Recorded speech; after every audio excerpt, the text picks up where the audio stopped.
Full time, Man United 1, FC 21. I tell you what, this is not the result I really anticipated, and I saw a United win written all over this beautiful game of football, but at last it has not gone ahead, obviously come out as a win for Manchester United, and I'm like, what an F, what an F. And that's why the title goes Ten Hag to blame. I've always told people that I'm not this kind of person who is real rigid. When the manager is to be blamed, I'll come out and say he's to blame. In the game of Crystal Palace, he made some mistakes, but I never really see so a lot heaped onto this game. But he is turning stubborn. The manager is turning stubborn. Why is he turning stubborn? Because you can come out and tell me that you are trusting Eriksen to play in that double pivot. Nara. No way. Because even if he gets you a goal, he's really going to cost you a goal. Because the moment you get a team that can really capitalize onto that midfield and obviously make those runs through your midfield, they'll obviously do the needful and obviously go past you. And this time round, it wasn't the case. It was all about a player going past Mazrui, Rashford. He went past Harry Maguire. Harry Maguire was sat down. And then, who else? Dallo. And then guess who saves us on the moment? It's Manuel Ugarte who comes in through and puts in a very huge tackle, and he really went ahead, obviously, intercept that ball. After intercepting that ball, obviously, Manchester United went ahead, obviously, regain possession. And guess who regains possession? It's none other than Eriksen. And guess what Eriksen does? He gifts away the ball cheaply, and that went ahead to cost the club of Manchester United an equalizer. And I think that's the only chance that was really scary that these two people really went ahead to gate. And I was like, this is what I've always gone ahead to say. I've always told people that no way I start Eriksen in the team of Manchester United. No way. Even when the game is really calling for him, I cannot even start him because he doesn't have the legs. And you saw to it that he put us ahead and put us behind, So what's the importance of having a field of play? Let's get in players that can really be mobile into that midfield and obviously do the needful. You saw what Manuel Ugarte did today. It was really marvelous. And he really did what we expected him to do. He's this kind of man, even if he loses the ball, the recovery he makes is really out of this world. And I will be shocked if Erik ten Hag goes ahead and starts Eriksen in the game of Tottenham Hotspur. I'll be shocked because they run through us into that midfield. And if Erik ten Hag is to prove to us that he's a consistent manager and a man who really keeps his word, then I see no reason as to why he shouldn't do exactly what he did to Casemiro and do it to Eriksen. Because Casemiro went ahead to cost us, very well, when you're playing against a team called Liverpool twice. He put him on the bench. Till now, he is really not playing or not getting enough playing time for the club of Manchester United. And maybe this might be blessing this guy, so that maybe this is what was needed to see to it that we obviously get these players off the pitch and really see to it that we get in the required players onto the field of play. Have I greeted you, by the way, guys? Have I greeted you? So guys, welcome to the United Matters channel. How are you guys and where are you watching us from? I go by the names of Rock and David. Smash like button, comment and share. If at all you're watching us for the very first time, endeavor to subscribe to this channel so as not to miss out on stories that we do upload in here on a daily. I see Moya Precious, I see CK Entertainment, I see Deus, I see Mohwezi, I see Ashaba Deus and very many others. So Manchester United, however much we can say everything, but I think we are not being set up the way you're supposed to be set up.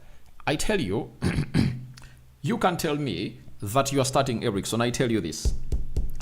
I still insist, and I've been very, very, very consistent onto this.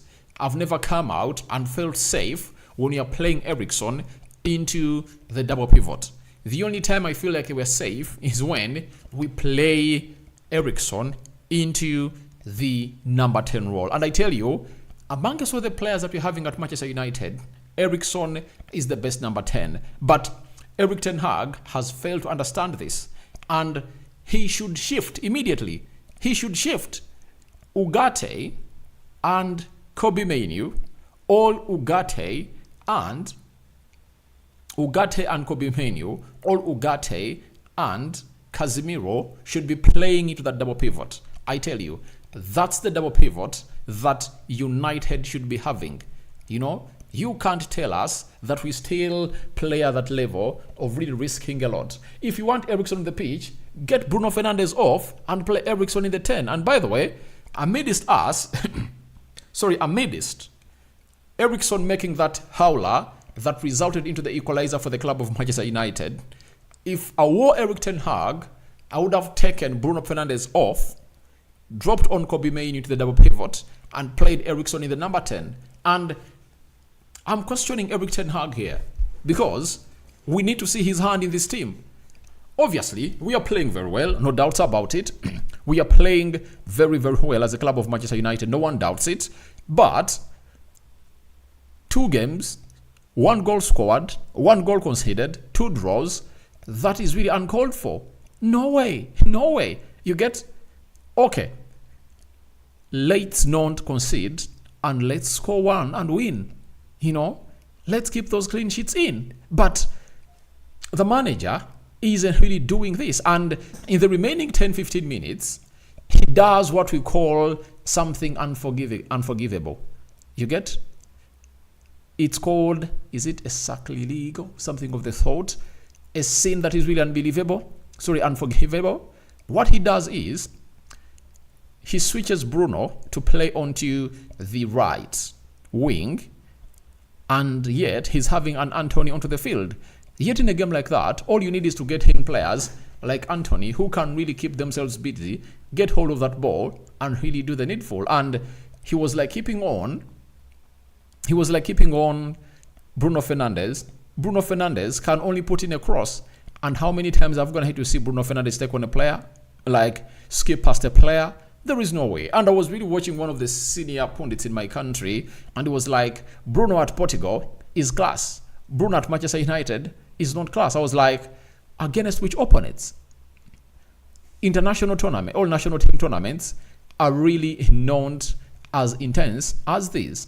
You know, the levels that we play at is really not the same. So if he can find his Scotland and obviously look good, why does he look good when they're playing teams like France, England, and so on and so forth, and Spain? You get?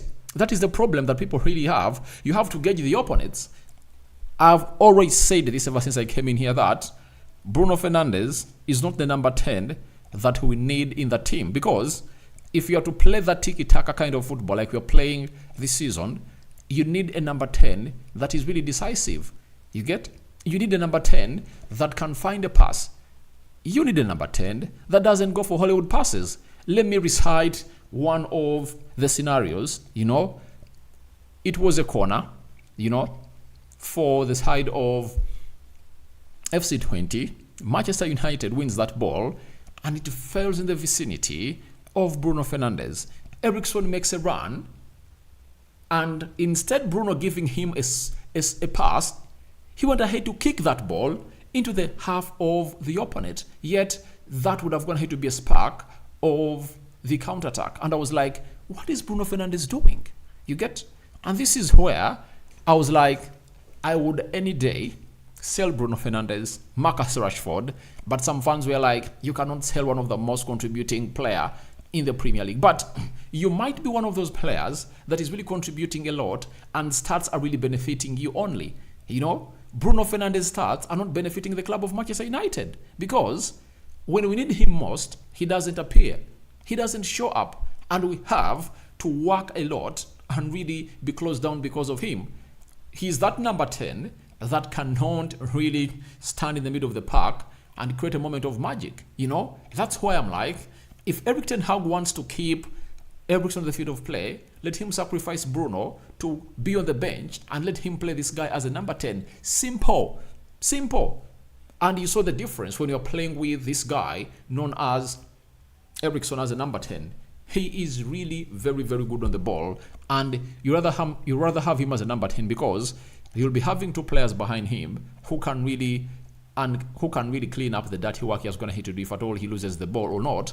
But if you play him in the double pivot, the moment he loses that ball, obviously our defense will be the savior. And you're going to hit to see today that none of the two, the defenders and the goalkeeper, came to our saving. And I was like, shit, who does this? You get?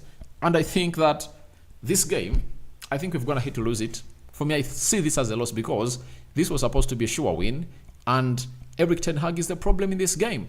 He needs to up his game, and he should come up and understand that he should go ruthless. He should go ruthless. If you are taking off Marcus Rashford, Amadi Diallo, you get, Joshua Zirkzee, why don't you take off Bruno Fernandes also? You get, take him off because he is doing nothing. Guys, remind me anything positive that Bruno did. I think the only thing that he did was to find a pass for Dalot, and Dalot went ahead, obviously, tried to control it badly, and it went in the vicinity of Eriksen, and Eriksen went ahead to score. But that is known to the number 10 you want to have. You would want a number 10 who will do a lot of central axis passes. And let me ask you, how many central axis passes has this guy gonna hit to do? That is the huge question that most of you should come in here and answer. Tell me how many central axis passes this guy has gonna hit to do. You get? And this all goes back to the manager. And I tell you, our manager is to blame.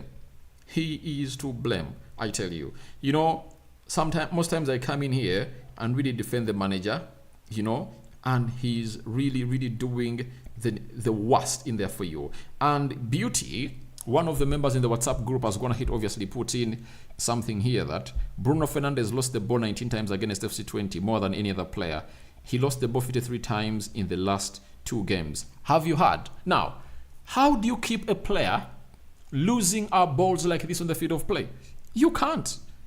There is no way you tell me that you're going to keep him here. And why could you keep him here at the club of Manchester United in our team? Bruno Fernandes shouldn't be playing into our game. You get? You can't really tell me that the manager is really doing this shit and I cannot come at him. You get? I have to come at him. You get? You can't really be playing this ugly. No way. You can't be playing this ugly.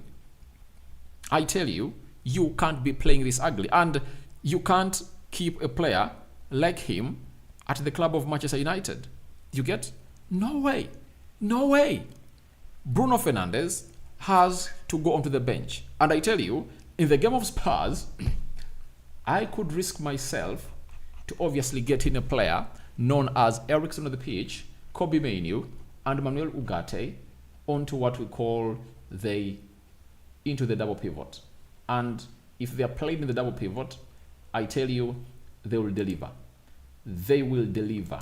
My mates, I tell you, they will 100% deliver if at all they are played in the double pivot and Eriksen is playing ahead of them. Because Eriksen, like it or hate it, he's the best number 10 that we have as the side of Manchester United. You know, he's the best number 10. And him being played into that double pivot, Erik ten Hag is just trying to improvise space for Bruno Fernandes. You understand? That's what he's doing.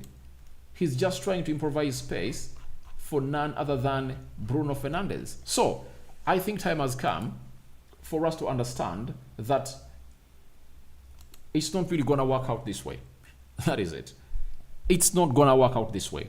And for Erik ten Hag, he still has time to really get people like Bruno out of his team and bench them, because if you don't bench a player like Bruno Fernandes, he won't really understand what he's supposed to be doing. He has to be benched, and I think that is the best resolution that the manager can ever do, or that's the best gift that Erik ten Hag will ever give to us, because you're playing Spurs this weekend. And look at this. Now, After Ugarte making that sliding tackle, and this guy went ahead to obviously have the ball, guess what Eriksson does? He tries to turn. He had Dalot with him. He had a chance to play to the goalkeeper, right? He had even a chance to obviously pass this ball outside. And he really makes a turn, not knowing that he's being pressed by two players. You know, that is the ugliest bit of football that this guy went ahead to do. And for this, I blame Eriksson for this, because would have gone ahead to do better. You understand? But after him doing that, you know, what did you do as a manager? You know, you left on a player who lost the ball 19 times, and you took off a player who could have gone ahead to obviously be played as a number 10 and create a moment of magic for the club of Manchester United. That's what Ten Hag did. And it's all about his ill tactics tonight and him looking like he has players that are really untouchable. Like Bruno Fernandes, take him off. Take him off. You know, if you took him off when you're playing against Brighton, why not here? Because in the game against Brighton, he was not really, he never performed as ugly as he did today. You get? But today he really looked ugly. And why don't you take him off? You know? Take him off, you know, because you are not doing justice to the likes of Ugarte and very many others. You understand? Because this player is not doing great. Just understand that Eriksson has run out of steam, and him running out of steam, he's really needing what you call a further improved role number 10. Get Ugarte and Kobe Menu behind him, and Eriksson will thrive. You get? Bruno should obviously not be playing in such a game for 90 minutes. And time has gone ahead to come to obviously see to it that he really gets dropped. And I was like, why don't we really move on Bruno Fernandes? And now you people will know the reason as to why I've always gone ahead to say that Bruno needs to be moved on. That is it. And you've gone ahead to see it. You know, there is team Bruno Fernandes and so on and so forth. Even when Rashford went ahead to score a goal against Southampton, he scored a brace against Barnsley. I was like, that's not enough for me to obviously put my hand for him that he's really good. No way. Garnacho is better than Marcus Rashford, I tell you. Last season, Garnacho outscored Marcus Rashford, and this season, he's going to outscore him because right now, as we speak, Garnacho is having 4 goals and 3 assists, right? Rashford is having 3 goals and 1 assist. And if I'm to ask you, who has gone ahead to play more minutes than the other? It's Marcus Rashford. Rashford has gone ahead to play close to, I think he has averaged close to 70, 80 minutes per game. It's, I think, the game of Crystal Palace that he never started. But the rest of the games, he has gone ahead to start them and has played less than an hour in every game. But for Garnacho, he has only started 2 games this season. He started against Crystal Palace and he started against a side known as Barnsley. But against Man City in the Community Shield, he never started. He never started against Fulham. He never started against Brighton. He never started against Liverpool. He never started against Southampton. You get? And he hasn't gone here to start against the side of FC20. 6 games out of the 8 that we've gone here to play are the only ones that this guy is going to have to start. So I want to come up and see anyone challenging my submission about what Eric Ten Hag is getting wrong. And he is the problem. He's the man to blame tonight because I believe he should be doing more ruthless substitutes.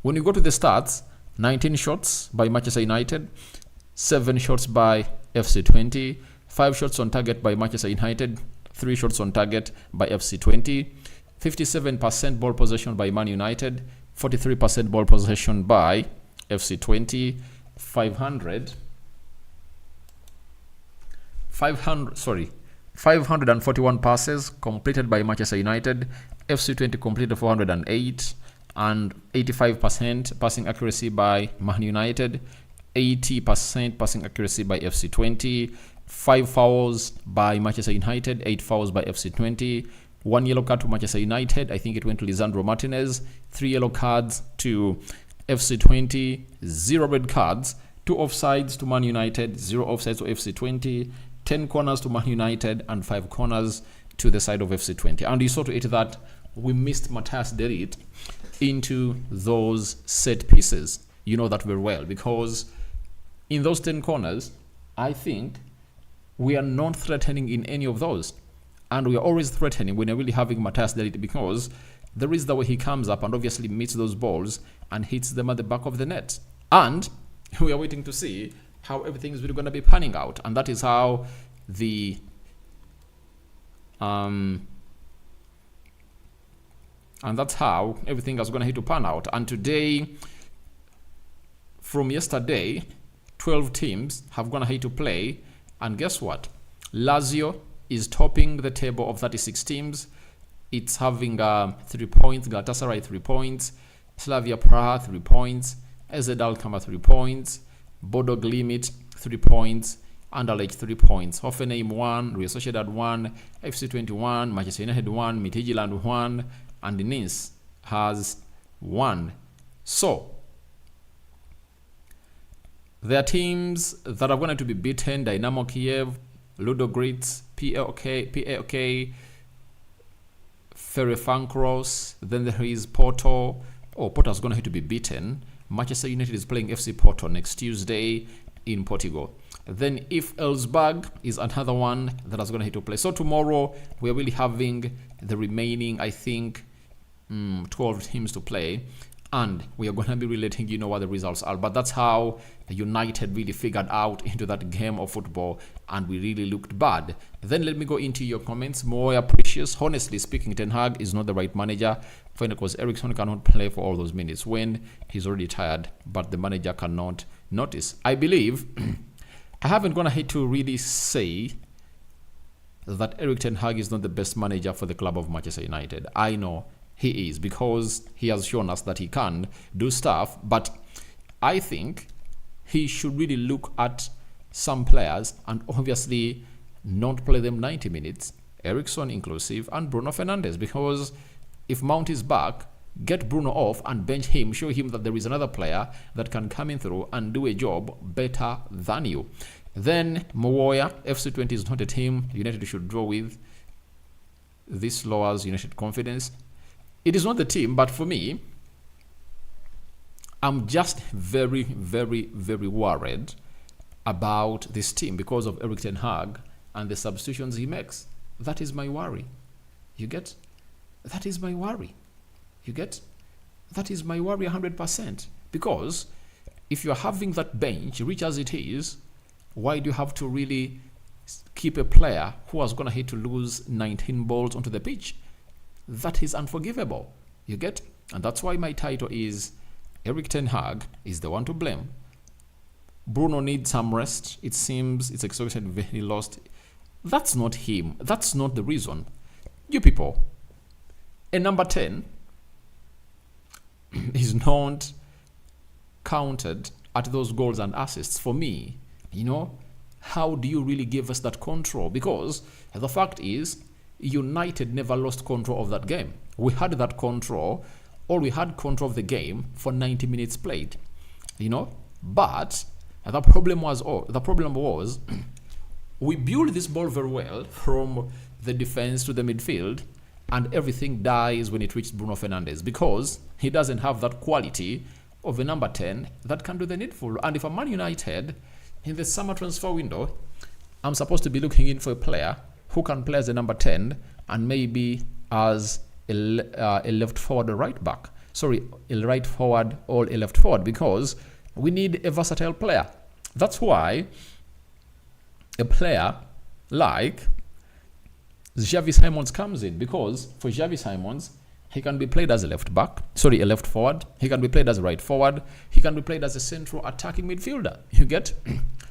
I'm a person who has always told people that Bruno Fernandes is not the guy, and you'll get to know that he's not the guy. You get? Rashford is not the guy. He is not the guy. We should rebuild this team not onto Marcus Rashford. You understand? We should rebuild it onto someone else better. David, I just don't understand what Ten Hag is up to, please. Maybe for you, you may know. I cannot tell.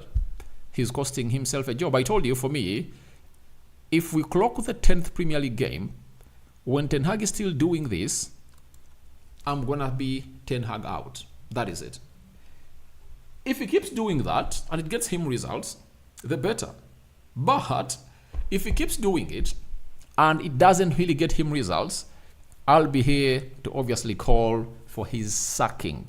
You get? Because you can't do the same mistake again and again and again and again and again and again and again. You understand?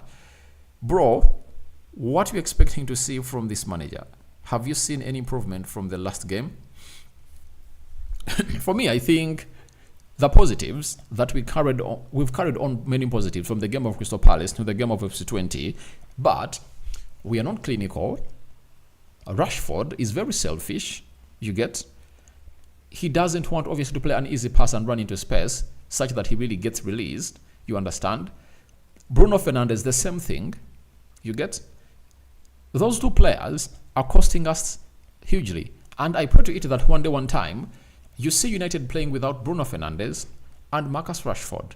You will enjoy the game because you'll be having players that are really competent. And I'm really having something in my head that even Mason Mount can do a better job in the number 10 role than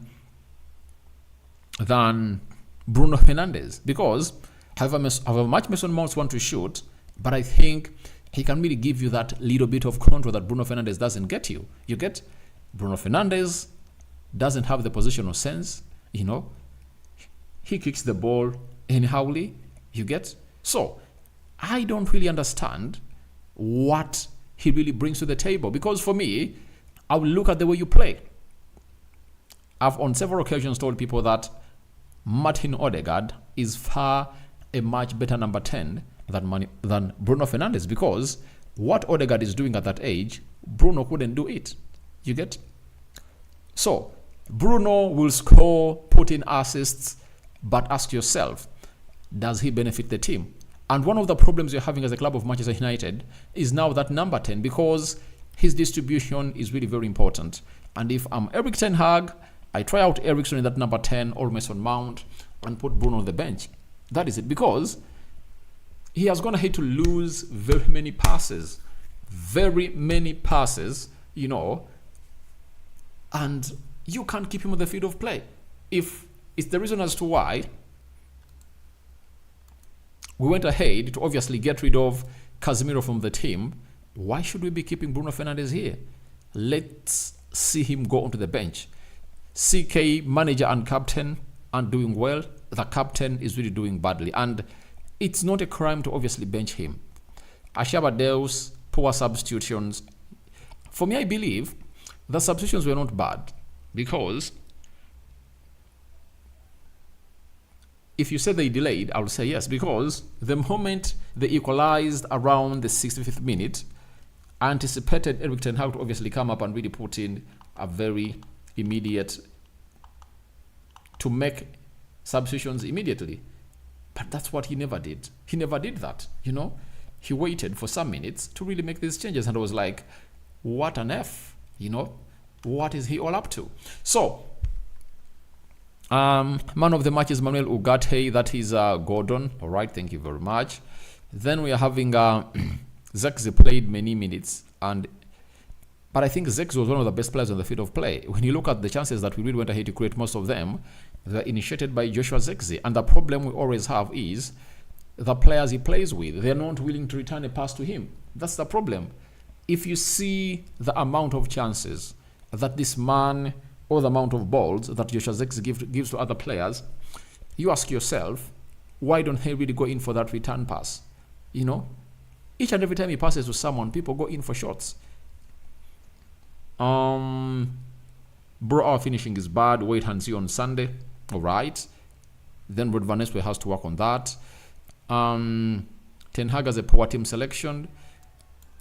All right. Namanya Omoroha. I don't think whether Ten Hag thinks. He thinks, but I think he should come up with a best solution for the club of Manchester United, because if we see to it that we need a number 10 that can break out that play, that can break play of the opponent, then Why do you take off Ericsson? He has done a mistake, but he's doing well and doing well than Bruno. And you're keeping a worst player on the field of play and getting the best player on the field of play. Get Bruno out, keep Ericsson into the number 10 role, period. We are still lacking clinical finishing. Yeah, that's also another negative that we're going to hit, obviously, carry on from Crystal Palace to this game. Arthur Bakashaba. Nowadays, Ten Hag is just getting more, especially when selecting players and subs. Second element, bro, Ten Hag is very stubborn, and one thing I've learned, Bruno, he doesn't care anymore like we fans do. And Bruno Fernandes, I tell you, I've been complaining about that for a very long period of time, and you've seen me on several occasions. I've come up and obviously blamed the guy. I've blamed the guy for what he's doing, and I think you are now seeing it that you people, when a person scores a goal, he blindfolds you. And for me, a goal doesn't blindfold me, because I have to first look at your primary role as a player.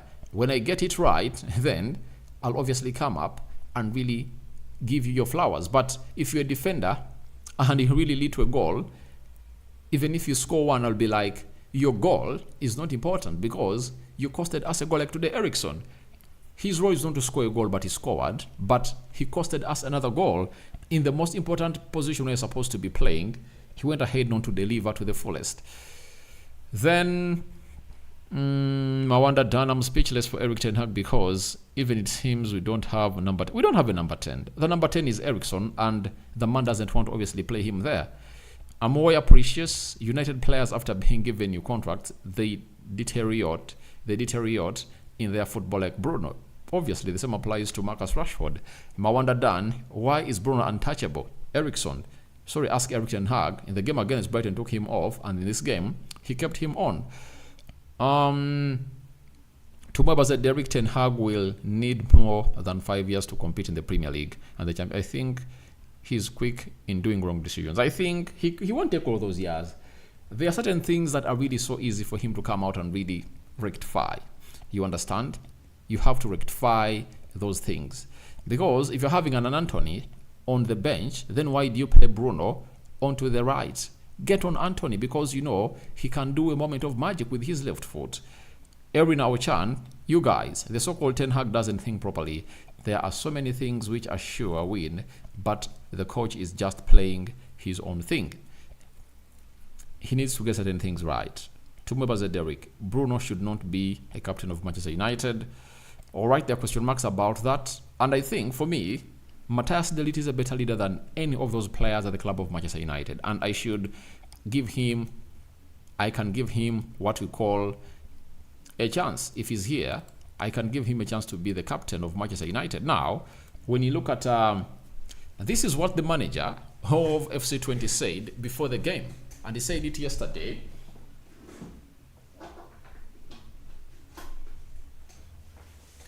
He said it yesterday, and in his words, he said that if we dare to play, we can also create chances, especially in transition. We can hurt Manchester United. It's easier said than done. So he had it in his mind, all on his mind, that he can come up and obviously hurt the club of Manchester United.